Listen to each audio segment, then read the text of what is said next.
The legend of Dog the Bounty Hunter is one of perpetual motion, a story of a man who spent his life chasing shadows, both literal and metaphorical, yet could never outrun the chaos that followed him like a second skin. Dwayne Chapman arrived in this world on February 2, 1953, in Denver, Colorado, born not into a stable home, but into a volatile environment where the father, a Navy welder, ruled with a violent temper, fueled by a twisted sense of discipline, often leaving the young boy bruised and ashamed. A secret pain that his Sunday school teacher mother could only try to cover with prayers that seemed to go unheard. This early exposure to institutionalized violence led him to believe that such brutality was a normal cost of growing up, fracturing his sense of self long before he ever became aware. Public figure, creating a deep-seated wound that would later manifest in his own tumultuous life and relationships. By the age of 16, unable to endure the beatings any longer, he abandoned the pretense of a home and dove headfirst into the outlaw lifestyle, joining the Devil's Disciples motorcycle gang, trading the promise of faith for the immediate necessity of survival amidst a backdrop of drugs, violence, and constant danger, a period that forged the hardened exterior the world would later recognize. It was during this time that he acquired his famous moniker, a sardonic nickname bestowed after a bar fight where one of his fellow bikers mocked his defensive stance as fighting like a dog.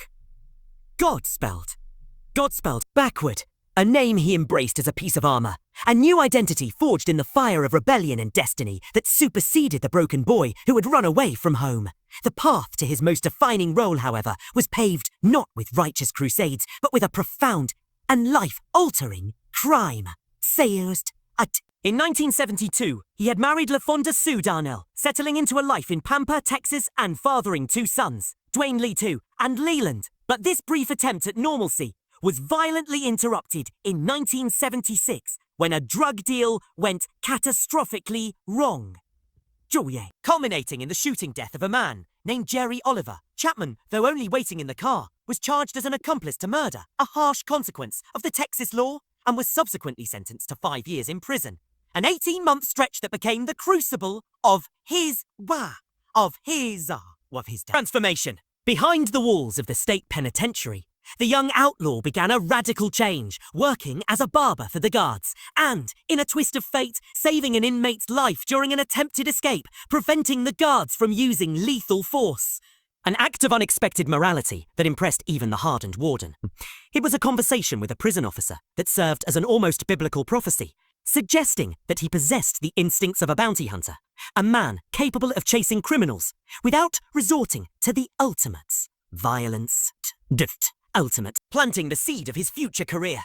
When he walked out of those gates in 1978, he had lost his marriage and his freedom.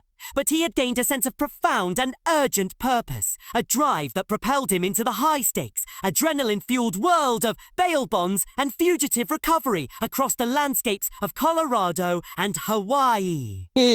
Turning the skills honed in the street and the prison yard into a unique, brutal brand of redemption, a mission where he could offer others the second chance he believed God had given him. Despite finding his professional calling, his personal life remained a wreckage of impulsive decisions and profound emotional damage. Freedom did not deliver peace, only temptation, leading to a quick, legally dubious marriage to 17-year-old Ann Tegnell in 1977, a union that rapidly deteriorated under the weight of addiction and poverty, producing 3 sons, one of whom, Zebediah, tragically died shortly after birth. Before Ann left him, taking the surviving children. His third marriage to Lissa Ray Britton, which began with a transactional deal for her to bear his children, was equally tumultuous and short-lived, producing 3 more children, Barbara, Tucker, and Lisa, but ultimately collapsing by 1991. As her quiet nature proved incompatible with the high-octane anarchy of his bounty-hunting existence, even amidst this domestic chaos and heartbreak, Dog's professional reputation soared, establishing him as a relentless force across the islands and the mainland, always driven by the mantra that everyone deserves a second chance. Words that he continually tested against the harsh reality of his own choices. It was in 1988 that fate, in its most unpredictable form, introduced him to Beth Smith, a fiery, outspoken, and intensely loyal woman he had once personally bailed out of jail. A partnership that would become the foundation of his global fame and the emotional center of his world. Culminating in their co-founding of Danny Bail Bonds in Hawaii and the blending of their disparate families, a loud, loving and explosive legacy that was unknowingly marching toward unimaginable scrutiny and loss. The transition from a regional legend to a global icon happened in 2003 with the capture of Andrew Luster, heir to the Max Factor fortune, a high-profile fugitive recovery in Puerto Vallarta, Mexico that made international headlines and thrust dog Beth and his son Leland into the merciless glare of the media spotlight. The success of the capture was immediately overshadowed by legal peril, as bounty hunting was illegal in Mexico, leading to their arrest for kidnapping, forcing them to spend nights in a foreign jail before eventually being released on bail. An ordeal that flipped the script, turning the hunter into the hunted, a process that simultaneously birthed his worldwide fame. Capitalizing on this notoriety, Dog the Bounty Hunter premiered on ANA in 2004, a show that captured the national imagination with its unique blend of adrenaline, faith, raw emotion, and the undeniable chemistry between Dog and Beth. Oh! However, the very fame that brought them fortune also brought them misery, as the family, always volatile, began to fracture under the pressure of the cameras, marked by bitter feuds over money and control that led to his sons Duane Lee III and Leyland leaving the show. Turning the drama behind the scenes into a painful, recurring reality.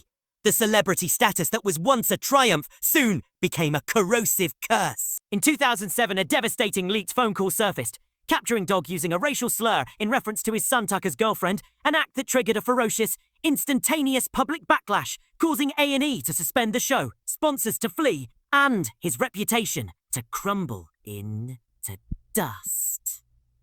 He appeared on national television, publicly and tearfully apologizing, begging for forgiveness and a chance at redemption, an agonizing display of vulnerability that eventually convinced A&E to bring the show back after a painful hiatus. Though the man who returned to the screen was irrevocably changed, haunted by the recognition that the spotlight had not only amplified his virtues, but also his deepest, most unforgivable flaws. By the time the show concluded in 2012, Dog the Bounty Hunter, once the picture of invincibility, appeared weary, battered, and emotionally depleted. A hero undone not by his enemies, but by the very fame that had elevated him. Yet, through all the turmoil, the love story with Beth remained his anchor, a symbol of unwavering devotion and strength that faced its ultimate test when in 2017, Beth was diagnosed with stage 2 throat cancer, an agonizing discovery that rendered the mighty bounty hunter crushingly powerless. Unable to protect the one person who had been his steadfast shield against the world. Their subsequent battle, chronicled in Dog and Beth, fight of their lives, offered fans a devastatingly intimate look at a man stripped bare, paralyzed by the thought of losing his soulmate, an ordeal that saw a brief, miraculous flicker of hope when Beth was declared cancer-free in late 2017. Only for the disease to return with brutal force by late 2018, spreading aggressively to her lungs. Even in the face of agonizing pain, Beth refused to retreat, famously continuing to film Dog's Most Wanted, determined to live and work on her own uncompromising terms until the very end, which tragically arrived on June 26, 2019, when she died in a Honolulu hospital at the age of 51. With Dog holding her hand, whispering the final, devastating words, "Let me go." A phrase that would echo in his soul and haunt him for years. In the months immediately following her passing, Dog spiraled into a darkness of unimaginable grief, candidly admitting that he had considered ending his life, stating plainly, "I didn't want to live." A despair compounded by financial strain and a terrifying physical crisis when doctors discovered a blood clot in his lungs that nearly took his life. While Dr. Oz intervened, convincing him to abandon smoking and begin therapy, no intervention could possibly fill the existential void left by Beth's absence, leaving the man who once chased fugitives across the entire world utterly and frighteningly alone, running not from criminals, but from the unbearable pain of a broken heart. The struggle to honor his promise to Beth, to continue living, to continue fighting, was a near impossible task, leaving the once unbreakable man drowning in a sorrow that kept him isolated in his Colorado home for months, emerging only in glimpses to fans who saw a thinner, frailer, thinner, and profoundly lost figure online. This vulnerable period gave rise to controversy when he was seen finding comfort in Moon Angel, a longtime family friend and Beth's former assistant, sparking immediate and public backlash, with his daughter Lissa openly accusing Moon of exploiting his grief.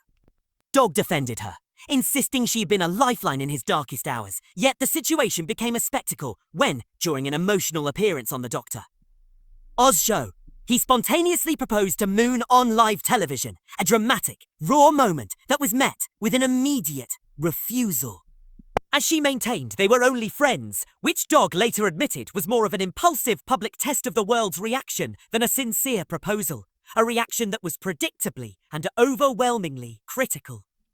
However, a quiet, authentic connection began to form later that same year when he met Francie Frayne, a rancher from Colorado who understood his particular shade of loss, having also recently lost her husband to cancer. A shared devastation that created an immediate, deep, and unexpected bond. The beginning of their relationship was serendipitous, starting with a phone call where Dog, attempting to hire Francie's late husband for landscaping work, was answered by Francie, turning a business inquiry into a conversation about shared faith, survival, and the profound ache of loss.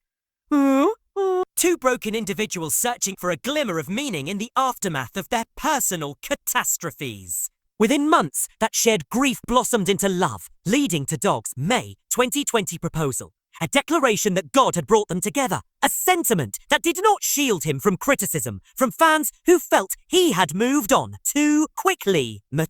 A judgment he met with insistence that Beth would have wanted him to find peace, explaining that Francie's shared experience allowed for a unique form of healing, stating that when they spoke of their late spouses, they healed a little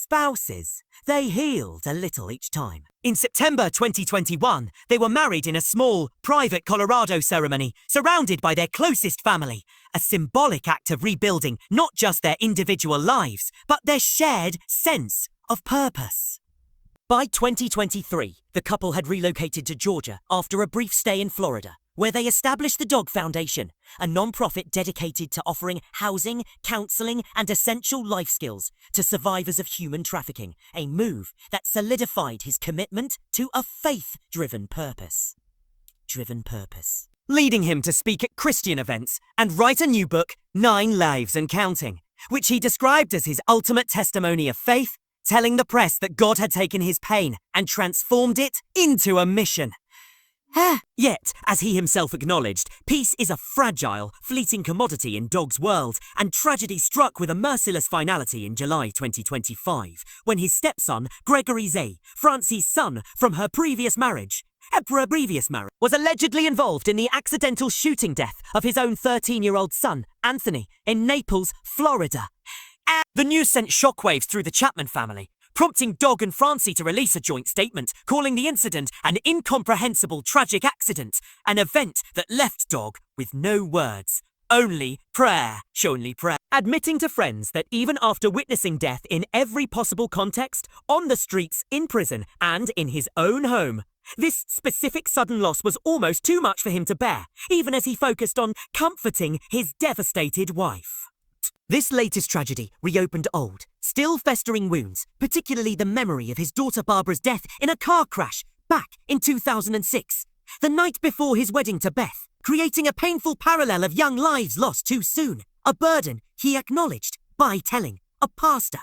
"Boy, we are a family that knows tragedy too well, but we still believe in grace." Despite the crushing weight of these continuous sorrows, Dog persists, turning his home into a sanctuary of prayer and reflection, surrounded by the photographic memories of his lost loved ones, his previously fragile faith now serving as his impenetrable armor, leading him to declare in 2025. "I'm not just a bounty hunter anymore. I'm a Christian outlaw, chasing souls instead of fugitives." By the age of 72, Dwayne Chapman may have slowed his physical pace, but the fierce, restless spirit that once made him feared still burns bright, now tempered by a wisdom earned through faith and an unrelenting cascade of loss, leaving behind a complex, multi-layered legacy of a broken hero. His life has been a relentless sequence of transformations, outlaw to icon, husband to widower, sinner to believer. But the weight of these many lives is most visible in his children, whose paths have often mirrored his own turbulent journey, a family history defined by addiction, legal troubles, and a scale of heartbreak few could endure. With 13 biological and adopted children, each carrying a fragment of his chaotic past, the family has been a source of both pride and anguish, including his oldest son, Christopher Heck, who battled mental illness and legal issues, and the famous exits of his bounty hunting sons. Dwayne Lee 2 and Leland, over financial and family disputes, proving the truth of Beth's observation that at some point they have to fly and we have to let them, though letting go was always the hardest task for Dog. The most public family wound remains the death of his daughter, Barbara Katie, in 2006, a loss he nearly used as a reason to call off his wedding to Beth, a permanent scar that was agonizingly refreshed by the accidental death of his grandson Anthony in 2025. Wow. Forcing him to quietly reflect on the scriptural balance of God gives, God takes, adding, but sometimes he takes too much. Even his youngest children, like Bonnie and Cecily, have struggled with the burden of his fame, publicly clashing with him over his new marriage and his political views, while others, like his son Tucker, retreated into deliberate anonymity. His son, Gary Chapman's involvement in a controversial high-speed chase in 2025, which led to the death of a 17-year-old boy, brought the family back into the national headlines, resulting in Gary's firing from the Pricerville Police Department for violating pursuit protozoes.